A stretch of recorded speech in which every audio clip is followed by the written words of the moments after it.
сурет қойғандар мынаны білсін: шариғат заңы бойынша мұсылмандардың қабір басын тазалап, оған жиі барып тұру сауапты іс саналады. Зират басында құрылыс жұмыстарын жасап, мешіт салу, намаз оқу, мәйіт жерленген жерді басу күнә деп есептеледі. Соңғы уақыттарда өлген адамның қабірінің басына суретін қою жиілеп кетті. Өз заманында Алла елшісі үй ішінде жанды нәрсенің суреті бар заттарды сақтауға тыйым салған. Өйткені періштелер мұндай үйлерге кірмейді.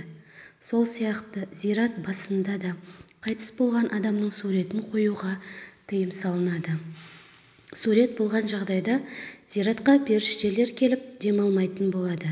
Керісінше, ондай жерді шайтан жайлайды. Қабір басына өлген адамның аты жөнін, тегін, өмір сүрген жылдарын жазса жеткілікті. Ал суретін қою күнә болады. Алла елшісінің оған Алланың мейірімі мен шапағаты болсын. Зиратқа көбірек барыңдар. Сонда өлімді жиі еске аласыңдар деген хадисі бар. Әрбір мұсылман зиратқа барар алдында дәрет алып 2 рақат намаз оқуы керек.